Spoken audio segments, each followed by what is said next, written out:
Hello, and welcome back to another episode of the Lions Den podcast. We are here to talk about everything Club Leon in English. It's going downhill after here in regards to how many games we have left. Obviously, the schedule has been pretty much all over the place. There'll be lots of Liga Yankees in the next upcoming weeks, all the way until the end of, I think the last game days are October 2nd. But we're here to talk about everything that happened in yesterday's first Doble Jornada match with Juarez at home, which we'll have plenty to talk about. Current status of the team, as you guys know, it's been a one pod at a day type of situation this season. But hey, if you guys want to share your thoughts, for everybody listening to us via Facebook, YouTube, Twitter, let us know what your thoughts are. Do you agree? Do you disagree? Feel free to chime in, and we'll definitely share your comments on the screen. So, gentlemen, Louis and Carlos, how are we feeling post winning at home 1-0? I don't know. It doesn't feel like a win to me in a way, but I don't know. It's weird. It's a win. It's a win, as I was saying just before we went on, a la Ariel Holland. You know, that season that we went to the final, people don't really remember at this point, but a lot of those wins were, they were not very convincing. We got all the way to the final, like winning a lot of not very convincing games. And this was a not very convincing win. It certainly doesn't give the impression that the ship has been righted or anything like that. They managed, they basically have to win all of their remaining home games any way they possibly can to have a shot at repechaje. They have two more after this. They started with this one. They got the job done. They did what they had to do. That's about it. I'm not gonna overanalyze this win in terms of what it means for the rest of the tournament. Yeah, we barely snuck one out, and it could have gone either way, really, because we were both down to 10 men, and it could have gone either way. Juarez had some really good chances to take the lead, but as always, Cota's there. But this team's not very convincing right now. We did win. We got the 3 points, but it's not very convincing. There's still a few games left. We could still move up in the standings, but I don't know. There's no convincing, like I said. They're not. I don't know what it is. That's certainly not going to get the job done in terms of any kind of results against a team like Tigres on Saturday. We can be sure of that. Facts. You're muted, Daddy. No wonder. That's the toughest game we have coming up next. Obviously, like Paiva said, every game is like a final, but it doesn't even look like that either. To me, it's getting really hard to watch game by game because things change so much with players missing, with injuries. Oh, now you have 5 yellow cards. Oh, now it's like this constant rotation of players. And then, okay, so the players that did well last game, now they're starting. But then it's like, I don't know. It's just, I feel like, I don't know. I'm feeling pretty down. It's been a lot of things. It's been a lot of things. It's the indisciplina has definitely been a topic of way too much conversation this season, but also just players not in form. Like you can't stick with the same lineups from game to game because you got to try something else because these guys just they're not performing, and they're not performing to the ability that they've proven to be able to perform. And so, there's been so much inconsistency, primarily for those two reasons, and to some degree to injury. Obviously, to the CEO, we were able to weather that storm for a little bit at the beginning of the season, but I think that absence has really started to take its toll. And some other players who I don't know if you go so far as to call them injured, but they're certainly not fully fit Like, I don't think Angel Mena has been fully fit this entire season, and that is obviously affecting his form. So it's just been a lot of things. You can't. This team cannot generate any rhythm. That has so much working against it in terms of, just being able to trot out the same 11 every week. It hasn't been. It's been a frustrating watch, as you said, for those reasons. Yeah, we've been like really inconsistent. We have no like starting 11 that starts multiple games. This starting 11 that we saw last night, there were like 5 changes in the starting 11 from the last game, which you can understand. Some of these guys came off the bench and they showed a lot more than some of the starters against Necaxa. But how do you expect to have rhythm and build chemistry if you're making that many changes? I guess it's good and bad. It's a double-edged sword. But yeah, there's no rhythm, no consistency. It's just, I don't know. I feel like everybody's playing their own game. Everybody's playing their own game individually. Some guys are half-gas. Some guys are going really hard, like Joel Campbell. Like he doesn't stop running. He's one of the guys that I see out there. He's really leaving it all out there. But yeah, it's gonna be hard to finish off these last 5 games against some of the teams we're gonna have to play. If we can just barely beat Juarez, it's gonna be really difficult to finish off the season on a high note. Well, to be fair, seems like we've always had a hard time against Juarez. Like, we've beaten them some, but it's never been easy. Like, even when we've had a far better squad, like the wins that we've had, except for that amazing 4-1 up in Juarez right before the pandemic, still one of my favorite games that I was in attendance for. It's always been close and tough. We've had the season we went to the final with Holland, we lost to Juarez at home on a free kick, but I don't remember who it was. We lost 1-0 at home. We've had some struggles against them. And beyond that, after this game against Tigres on Saturday, I would say León probably has the easiest schedule remaining of any team in the league. Every team we play is below us, and we're not even that high in the table, so that's saying something. But the conceit of it, if they're not even gonna, I mean, let me just let y'all know. Right now, my spirit is like on the floor because I'm looking at Tigres and I'm looking, like you said, Louis. The next games after that should be great. Should be like winnable. It's to the point that I don't even trust that because I don't know what to expect game by game. Yes, we get 4-2 over Atlas, but then we can barely beat Juarez. Like, how do you compare that? And Atlas, who has been bicampeón, and Juarez, who has like massively signed like 10 players every season. I don't know what they're doing, but you know. we're just too irregular. Like we go into games thinking, us, and I'm talking about us, the podcast. We're thinking, okay, we got Mazatlan at home, easy win. We lose 3-0. We go, okay, Atlas, that's going to be a good game. There's some little bit of history there. We end up winning 4-2, and it's like, okay, Necaxa, we have this long winning streak behind us that should mean something. We should easily win. We lose. Juarez, another one. They're a pretty easy opponent. Yeah, they might be a trap game, but we can easily beat them. We're at home. We just squeeze out a win. Like, you can't underestimate any of these next couple of teams we're going to play. Querétaro, Tijuana, like those teams, those are probably trap games for us. No, I'm not underestimating them. I'm only saying that on paper we have the after the Tigres match, we have the easiest schedule. We have the easiest last 3 games in the entire league. On paper, we have the easiest last 3 games. It's not going to be, if we don't manage to get into the repechaje, okay, that's on us. It's not about who we're playing. It's not, the schedule is not going to be overwhelmed. The schedule is not going to overwhelm us, is what I'm trying to say, I guess. Yeah, we control our own destiny at this point.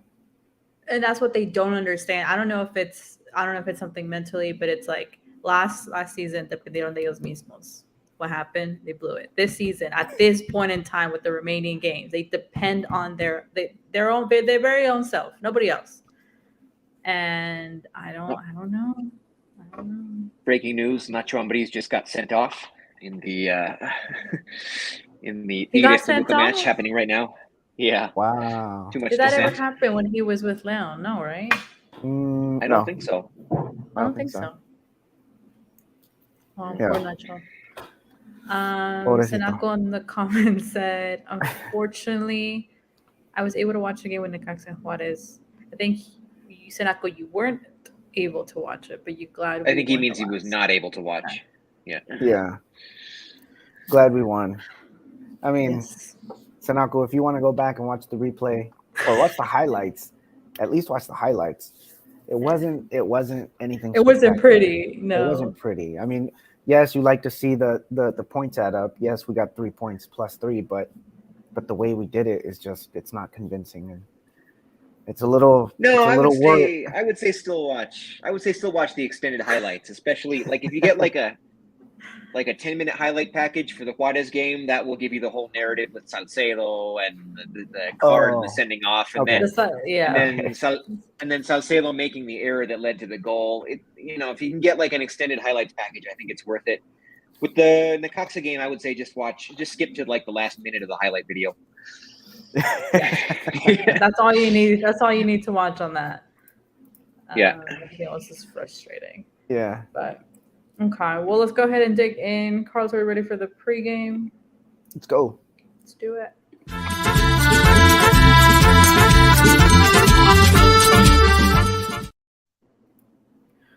Volvelon was back and starting after serving a 1-game suspension. And he did pick up a yellow early in that game, which wasn't even a foul. If you look at the replay, it wasn't even a foul. So we'll get into the refereeing. I mean, it was bad refereeing all over the place. But anyways, so that's one point I wanted to bring up. The second one was one that we were talking about today in the group chat about Leon being mathematically disqualified from the top 4 positions. Louis, you looked into this, right? I did. I mean, unless there's something I'm missing, we can still catch both Pachuca and Santos, depending on how the rest of the results go out, because they don't have any direct matches with the teams that are in front of us. But we are currently sitting in 10th place. Well, I should clarify, after Pachuca's match with Puebla goes final tonight, which last I checked, Puebla was winning. I don't know how that is going 2-0. now. They're winning 2-0. Yeah. So especially if that result holds, we're still within range of everybody up to position 3 and 4 in the table. And none of them will have games in hand on us. So by Pachuca still needs to play Juarez, right? That game hasn't Pachuca been still scheduled. needs to play Juarez, but Juarez is behind us. Of course, all of this is contingent on Leon winning out, which I don't think any of us suspect will happen. I mean, realistically, even it could happen. I mean, as long as it's mathematically possible, there's a chance. You obviously want to play every game to win it. If we somehow beat Tigres on Saturday, then that the probability skyrockets, I would say. Because we'll have 3 matches against teams all below us in the table, and 2 of them are at home. But yeah, I mean, all of this is contingent. If Leon wins out, they're still mathematically available. They're not out of it. I mean, they're going to need a lot of results to go their way. I don't think that is something we should really be keeping our hopes up for, to be honest. But if they have a strong finish, I think they can still get a home repechaje game. If they can get a home repechaje game after how this season started, that would be a massive win, I would say. Yeah. If we can at least get to the home repechaje, I think we'll be happy. Even though at the beginning of the season, a lot of our hopes were like top 3, top 4 for sure. 4th or 5th. Yeah. I remembered. But now, given the circumstances and given how we've been playing mid-season, I think we'll all be super happy with just having a home repechaje game. Or just be in repechaje. I'd be content with that. I mean, honestly, the way the repechaje works, like being at home is less important than who you're facing. Like if we're at home against somebody like, I don't know, Juarez, Toluca's kind of been Mazatlan. stumbling lately. They could fall. Like if we're at home against somebody like Cruz Azul, let's say, or we're away to someone like Necaxa. I think I'd prefer to be away to Necaxa. Yes, I realize we just lost there, but generally we play very well there. I can't imagine us losing there twice in one season. That'd be a good So matchup. yeah, I think even just being in the repechaje, but a home repechaje game, I think would be more representative of a true resurgence. I don't know. I think that's still very much in play. I mean, I think finishing 5th or 6th, I mean, kind of like we did in Ambriz's final season. That season started off horribly, and we ended up finishing in 6th, getting a home repechaje game, which we were the better team in, but blew. So, yeah, I mean, I guess there's not really much more to say about that. We're still mathematically alive for 3rd and 4th if a lot of results go our way, but we shouldn't be counting on that. But we're sitting on 15. Mm-hmm. Yep. If we get, and there are 12 points remaining, we get 6 of them. We beat Xolos and we beat Querétaro at home. I think we're in. I don't know if that's a hot take. I'm just thinking about, the benchmark for what has been a repechaje team since the repechaje was reinstated. It's been about 20, 21 points. So we get 6 out of those 12. I think we're probably in. Yeah. But We're saying we'll lose for Cruz Azul. Sorry. I'm not saying we will. I'm saying that's the minimum that we need to get. Oh, yeah. We need 2 more wins to really secure it. Mm-hmm. Otherwise, we're just going to be watching every game and hoping it goes our way. I hate being in that position. But yeah, I mean, in order to win those games, I mean, we're gonna have to show different form. Not anything like we showed against Juarez. I don't know what went wrong, or what was the what were we missing last night? Louis, you were there. I was there.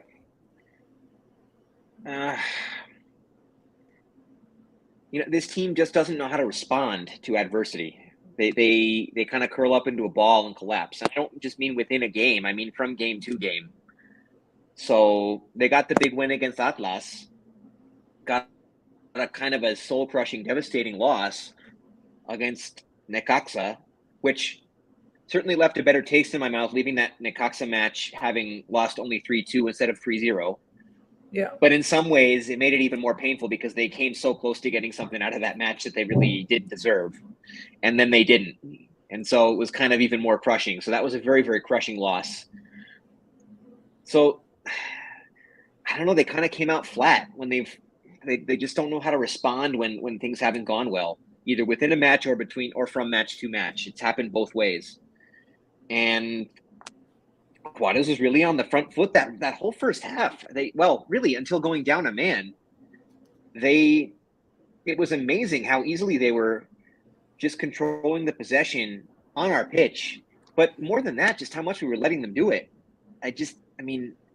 Against a team like that at home, when you're supposed to dictate the run of play, there's no reason for that. They were just the team is currently constructed. At times we've been a sit back and counter team, but that's not really how we're constructed now. So it was just the way we were playing. We were letting them dictate the run of play on our pitch. A team like Juarez, you don't do that to. You don't even do that when you're playing them away. So it was kind of mind-boggling. And yes, we did get the lone goal. We capitalized on an error by Carlos Salcedo, who maybe we can talk more about later. But we capitalized on one error. We got the one goal. We held on for the win. But we never, at no point did we control the match. And they seem to just be content not to control the match. And how can you be content not to control a match under these circumstances? It was extremely puzzling. That's the best way I could describe it. It was puzzling. But it just goes into that same thing when things have gone poorly for this team. I mean, unless they go up early in a match, they are very uninspired to be on the front foot. That's how I would describe them. Mm-hmm. Uninspired to be on the front foot unless things go well for them very early in the match. They score the first goal early on, game on. That's how it was against America. That's how it was against Atlas. That's how it was against San Luis, dating all the way back to match day one. They get a first half goal.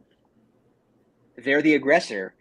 They go down or they struggle to finish chances early in a game, go into halftime 0-0 even. They get frustrated and they curl up into a ball and they cannot control the run of play even when they really should be doing so.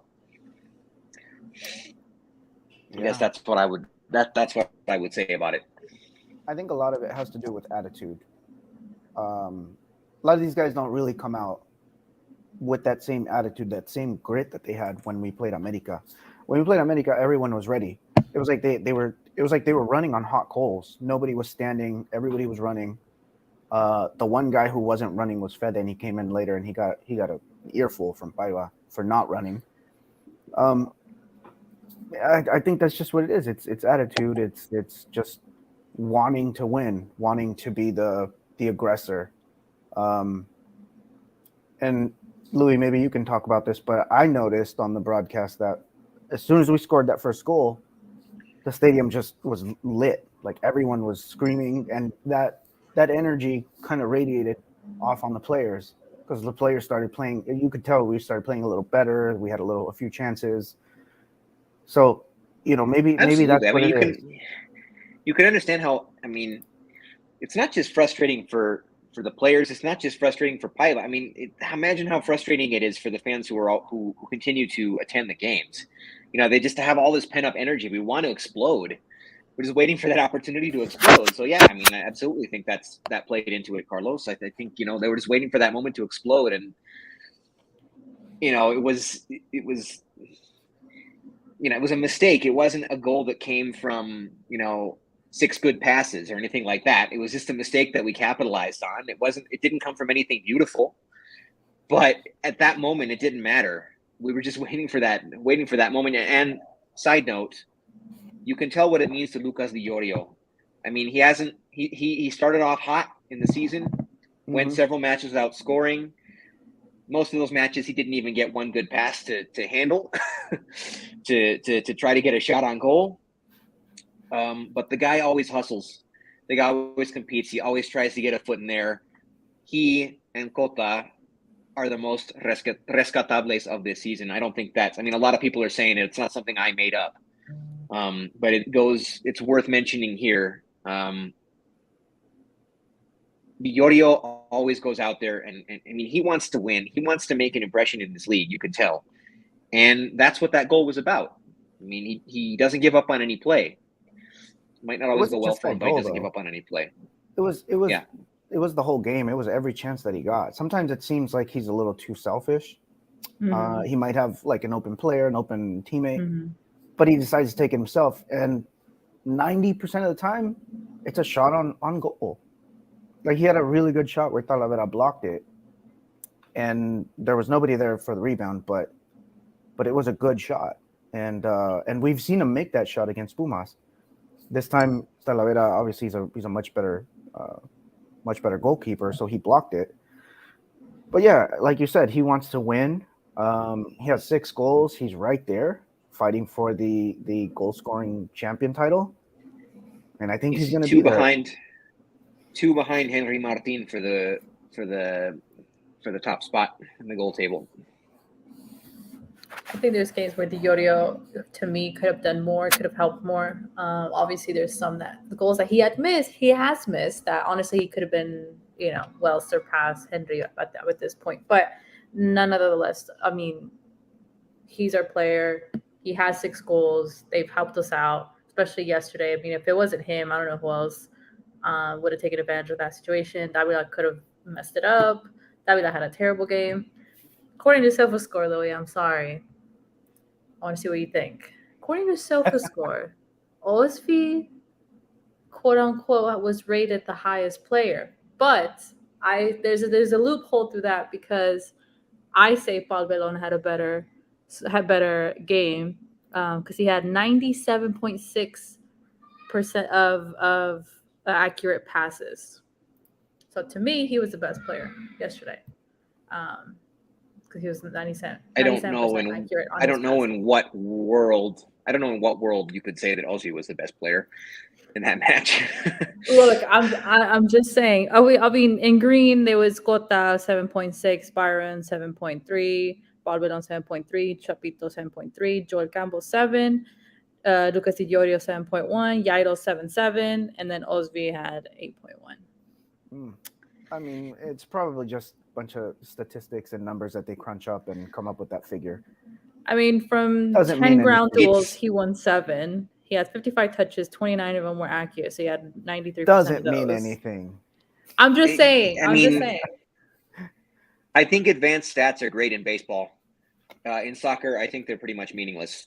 Mm-hmm. I'm just going to say that right now. Say is you Yeah. who do you think? I mean, Descarta Di Iorio because he scored for us, but a player that yesterday you said, este sí le está echando ganas today.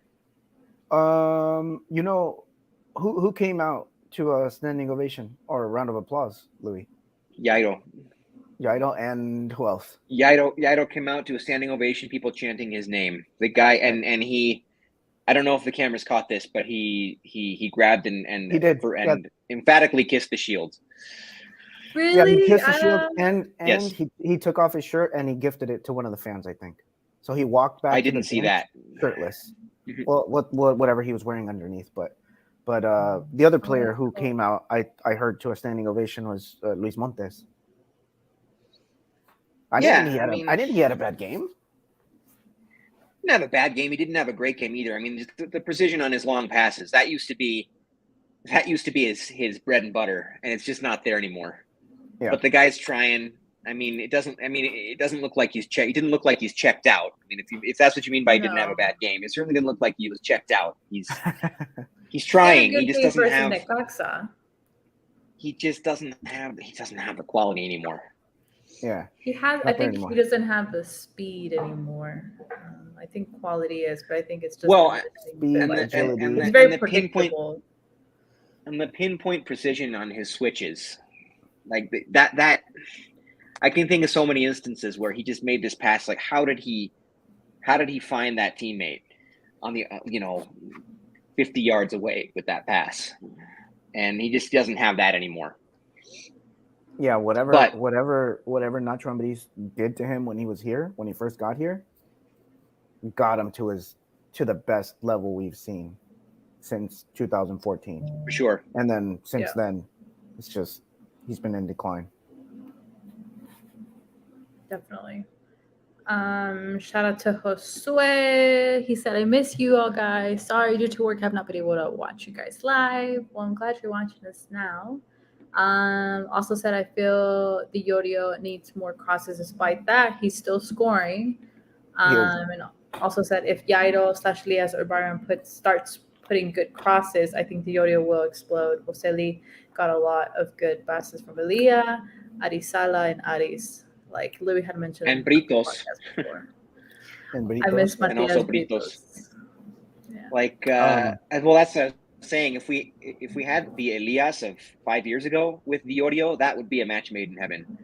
But unfortunately, Elias also is not quite what he used to be. He's had some decent outings too, but he's not what he used to be. He's not the pinpoint crosser that he used to be.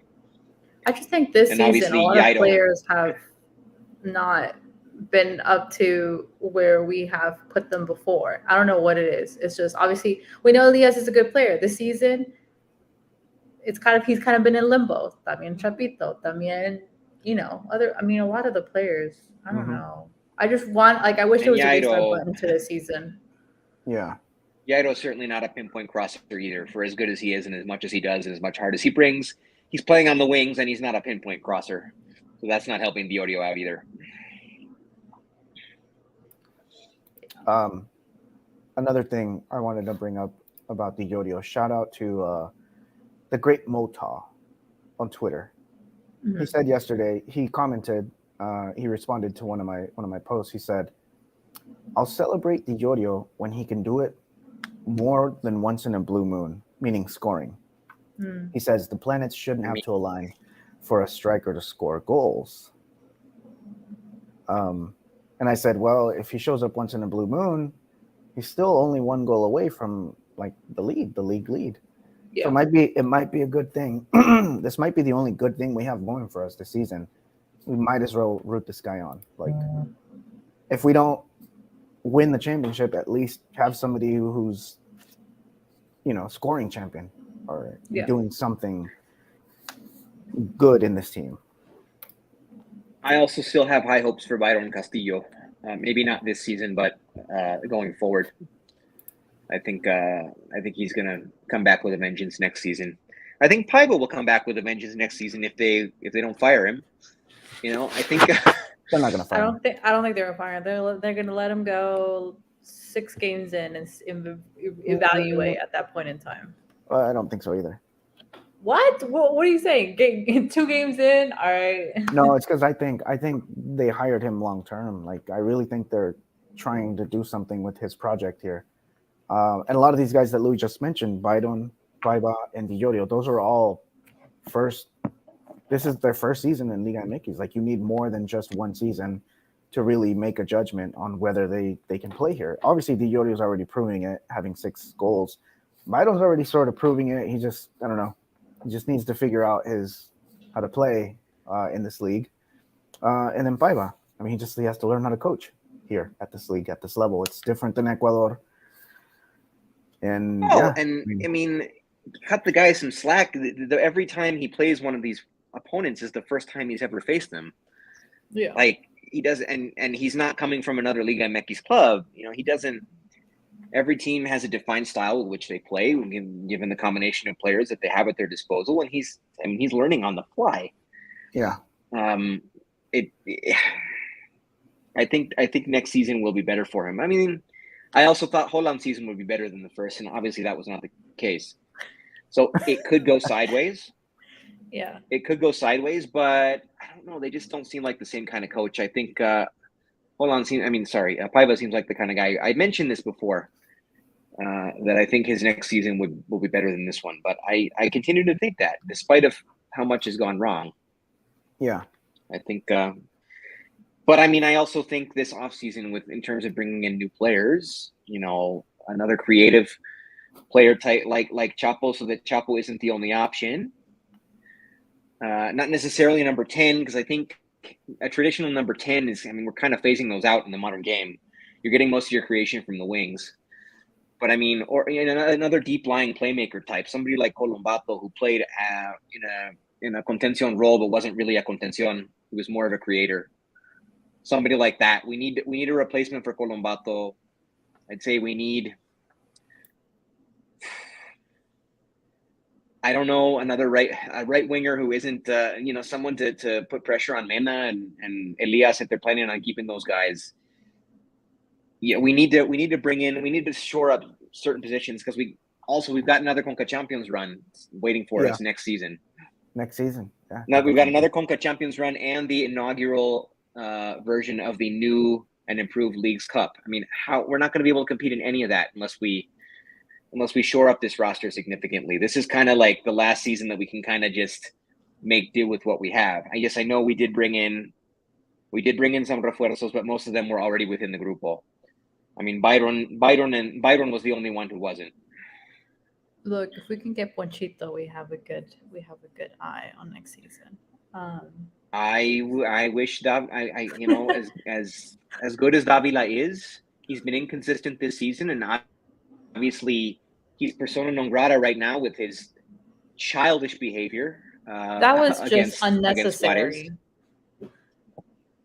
We want passion, we want intensity, but not like that. Be smart about it. Like, we're a man up, and then you get heated up, and then leave us with the man down. Like, how does make sense? Your decision at that point. So all of this to say, I wouldn't have minded he say yes to Monterrey, and that we would have gotten Ponchito in return. That would have also given us another Mexican player. Because I don't know. Here's kind of a warm-ish take. I'm not going to call it a hot take, but it's a warmish take. Louis, we don't have a warm take. clip. It's a All hot right. take. All right. Play the clip. Play the clip. Hot take. Like, unless you want like a lukewarm, I have to combine like, No, go ahead. Go ahead. Play the clip.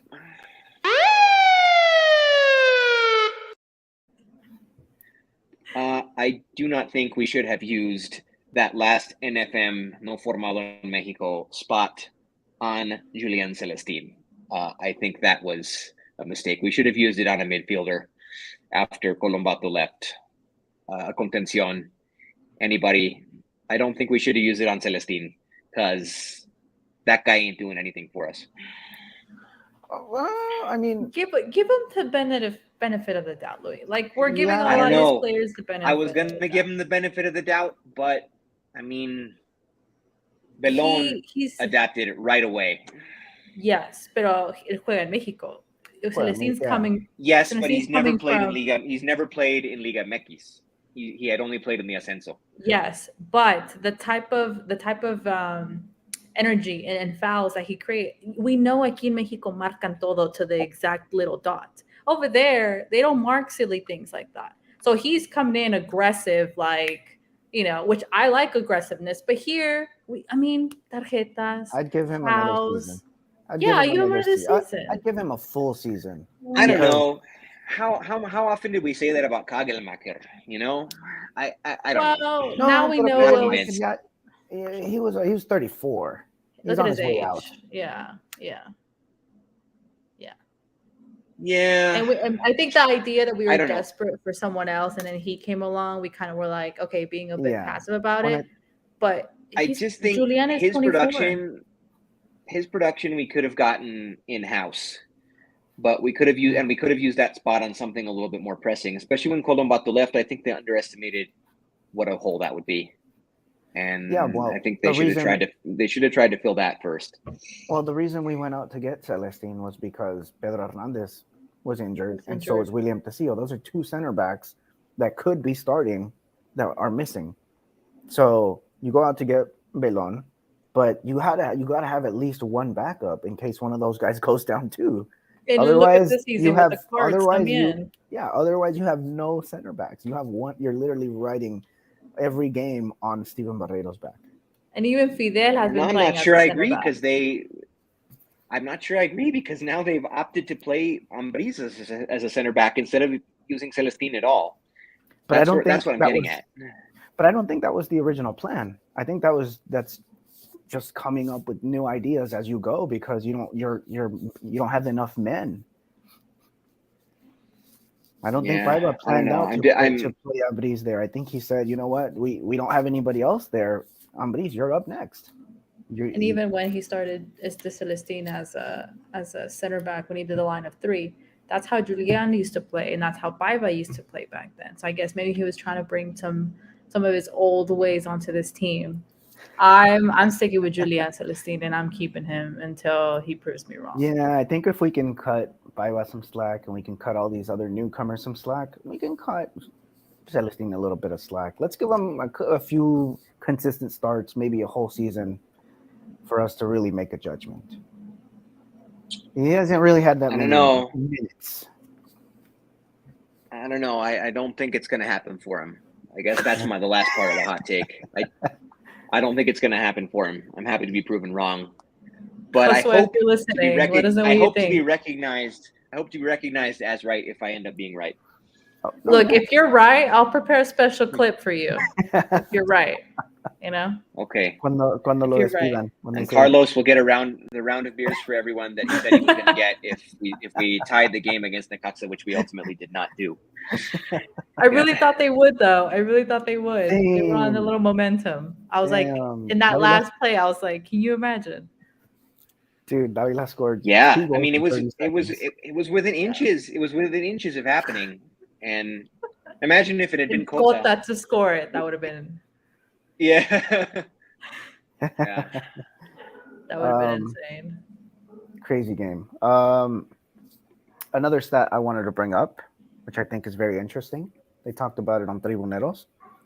Okay. 12 of our 15 points are directly related to when the Yorio scores. So if the Yorio scores, when he scored and we win, accumulated okay. points, whether it's a tie or a win, Tigres has scored. Okay. I think it's 11 or 12. So it's good that he's scoring because Yeah. that usually means we're either going to tie or we're going to get a win. The only time he hasn't scored is against America.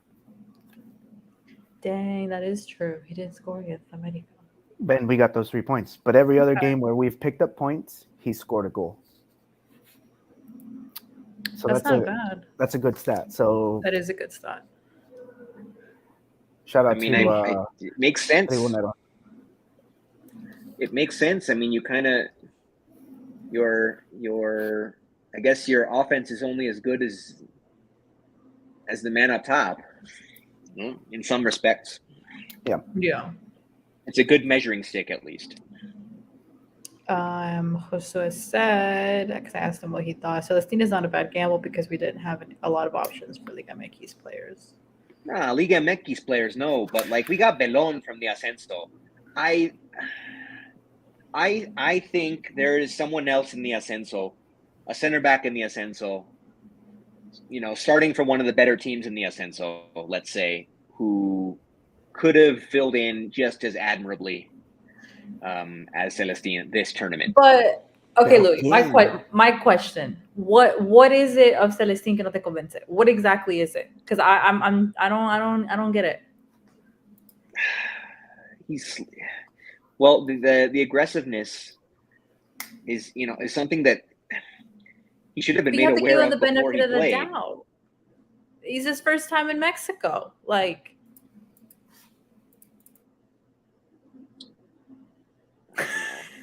I'm not gonna convince him.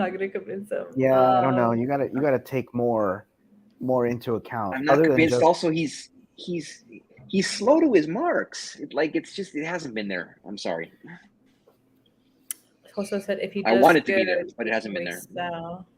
If he does bad, we can resell to French First Division or here Liga MX to get our money back. Well, there you go, Louis. Yeah, sure. Josue's That's all fine. well and good for after the season, but I'm talking about this season that I had higher hopes for. Well, there's still time. Okay, I mean, just wait. Just wait. He's only 25 years old. I mean, think about the player he can become in the next.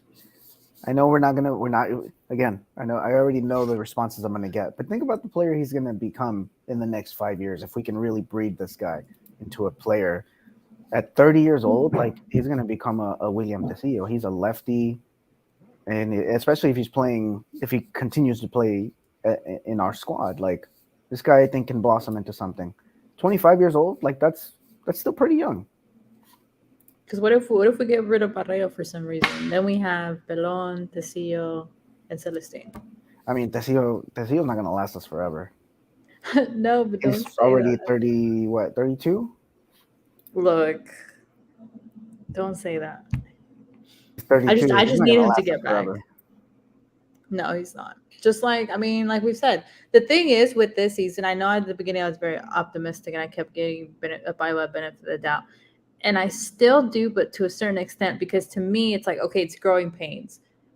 And it's kind of like, okay, well, we don't have bad players. So why are the games going, like you said, Carlos, just so inconsistent? Like if every game we're like, okay, we played well, but we lost, by a goal. Okay, cool. If we lose the next game and we're like, you know what, even though we lost, we still played good. But it hasn't really been like that. It's just been up and down, up and down, up and down.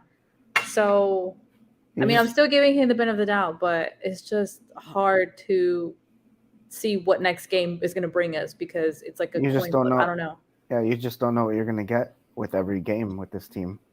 Yeah, because we don't have bad players. I mean, we don't. On paper, we're one of the best like we assembled said, teams in the league, but I feel like we're like the old Monterrey's or the old Tigres, where like you all you needed was a good coach to come in and teach these players how to play together, good football. I think that's what we need. And I'm not saying Bravo's not a good coach, but I don't think he's there yet. It's his first semester here. Yeah. It's gonna take some time for him to figure out other coaches. I mean, he was playing against Hernan Cristante yesterday. That's a Liga MX veteran coach. to go up against Hernan Cristante. So that could probably be another reason why it wasn't a very easy win last night. You're going up against a coach who's been coaching in this league for a long time, and you're coming from Ecuador, and you're outmatched. You're outmatched right there. Tactically, on a coach level, you're already losing. So I want to say a quote that I saw that Paiva said on his press conference said, para adaptar mi ideología necesito tiempo para trabajar. Llegué con una herencia difícil, no recibí un equipo campeón, recibí un equipo que no clasificó. Yeah. The dude does not mince words. I'll give him that. It was the silent pause for me, like just like take it all in and like you evaluate, right? Josue, while Louis thinks about that, Josue said, honestly, if Leon makes Liguilla, that would be an extra. Paiva has only had a little over 2 months. I mean, yeah, it's just you throw him in this season that's like 3 months long. No real preseason, and players come in late, sign last minute. I think that's one thing that I always have like really irritated me, like when we're already like in the jornada cinco and we're still signing a player. To me, it's like that should just be like, not an option, because like I get it. There's different markets in the world that are still open. You still have opportunity. Players are still leaving. But to me, that's just like backs up your progress that you've already started with the team that you have from day one. But that's just me. Okay, well, we talked so much about those stuff. Let's go ahead and quickly go through who's winning right now. Oh, Tigres is Tigres up 3-1 on 3-1. Toluca. Get game's about to Pachuca came end. back with Did the they? 2-2. Yeah. Oh, So Puebla was up 2-0. That's actually that's perfect for us. That's the best possible result. Ibanez scored at minute 78 and 90. So it's probably pretty much going to end with the 2-2 draw. Yeah. Crazy. Tigres beat Toluca.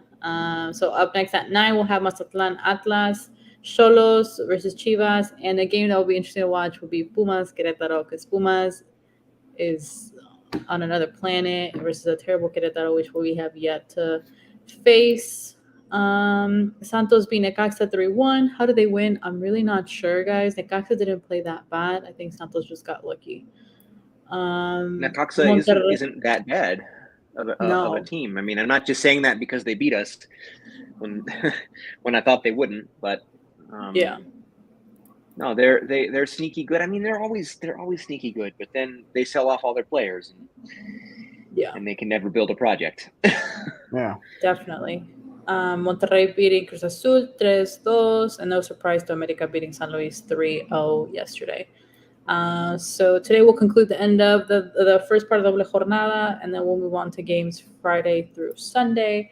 Unfortunately, our next matchup is versus Tigres. Shout out to Luis from Club Tigres in English. But it's a game that it just comes at the worst time. I don't know. I feel like maybe we should have just faced them in the beginning and not even have to jump over this hurdle at this point in time. But it is what it is. Yeah, it comes at a bad time. I'd rather have faced them when we faced Mazatlan, and then have Mazatlan be this week. Boy, would I love a do-over for that Mazatlan game. That was just like you're barely. Can you imagine the people that get to the stadium late and like sit down? It's like, what's the score? Like 15 minutes in, like 3-0. Yeah. Like, yeah. I had cortesia. They've been giving cortesias for the last like 4 or 5 games. I don't remember how many it's been. Yeah. And the people that I invited, that I gave my cortesias to for that game, showed up 15 minutes late. So by the time they sat down, all the goals in the match had already been scored. They missed all of them. That's crazy. Tigres Toluca did end 3-1 right now. So we won't have Davila. Of course, he's red carded. There's 3 players next game. If they get a yellow card, will be missed the next game. I think it's Montes, Fidel, and there's one more player. I can't remember. Byron? He still hasn't picked up a 5th. Okay. I think. So the thing is, those three players that if they get booked with a yellow next game, we won't have them the game after that. Davila will be serving a game, so he won't be available. Well, I mean, quickly, what are we thinking for anything changes in the lineup? Will Fede start now? Oof. I don't even know what he's gonna do. My guess is Fede starts for Davila. Yes, And we we'll see keep pretty much the same lineup, but Fede starts for Davila.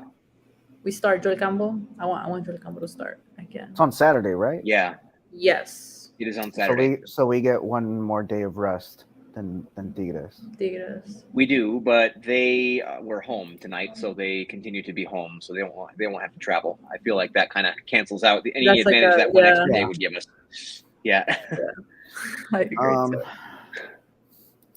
Yeah, I don't know. I'm gonna say we'll be lucky if we get out of there with a draw.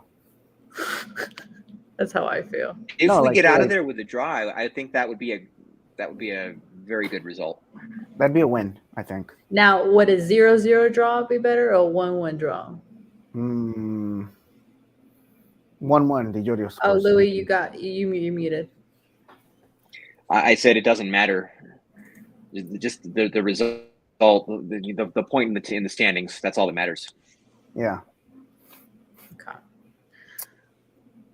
Well, I'm really dreading this Tigres game, but let's go ahead and go to prediction time. That way we can go watch the next couple of games. And yeah. Prediction time! Louis, will you be making the trip? I will be there. Wow. Yes. Nice. Careful with the water. Don't be drifted away because it's been like flooding and all that stuff. So just be careful. In Monterrey? Mm-hmm. Well, You haven't seen that's good. videos? They There's need- like they need videos all- of like, They need all the water they can get. but it's Wait. like massive floods. Are Yeah. you being sarcastic? Me? Yeah, because weren't they like in a drought? Yeah, but it's been Like a month ago? raining. It's been raining, and then they've been like they have like I've seen videos all over about like huge. It's like flooding, and then they still see like women going out to go get coca from the store. Like their water comes to like their thighs, and they're just it's flooding. There's water, so maybe that'll be gone by then. But if it keeps raining, just yeah. But Well, it did not appear to be raining at the Volcan tonight, so hopefully it won't be on Saturday either. Though, for my good friends who live up there, the rain is a good thing in general. Flooding, not so much, but rain, yes. Yeah. what is your prediction, Louis?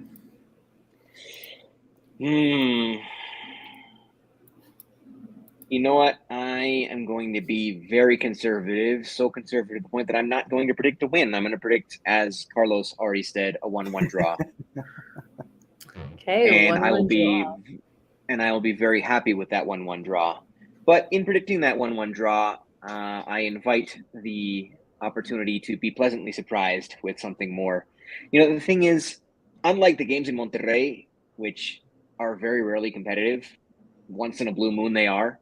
But when we go up to play Tigres, it's just so much history in Liguillas, recent history with that team in Liguillas, that those games are intense. They're always very close.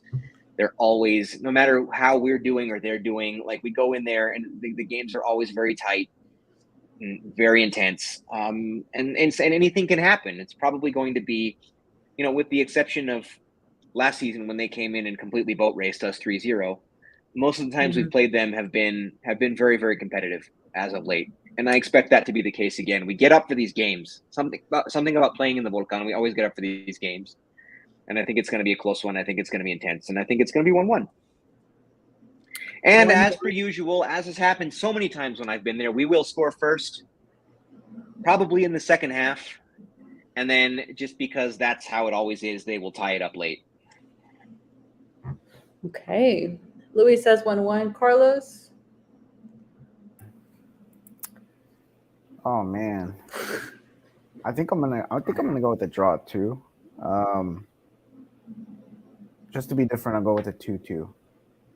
I think it's a dangerous game. You know, it's a really dangerous game. Look at how they just thrashed Toluca 3-1. So Toluca viene de más a menos. I'm just gonna say that. I mean, nosotros venimos de menos a menos.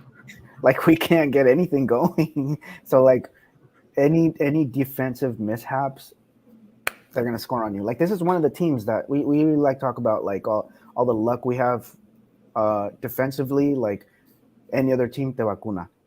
This is the team. Like you make one mistake, te vacuna. You're gonna like take advantage. Yeah. Yeah. So we got to be solid defensively. I don't think that's going to happen. They'll probably go up 2-1, and then somewhere in the last minute or in the final seconds, we'll get the 2-2. Okay, 1-1 2-2 Louis, Carlos 2-2. Josue shared his prediction, said 1-0 Leon, also being a bit optimistic con la mínima.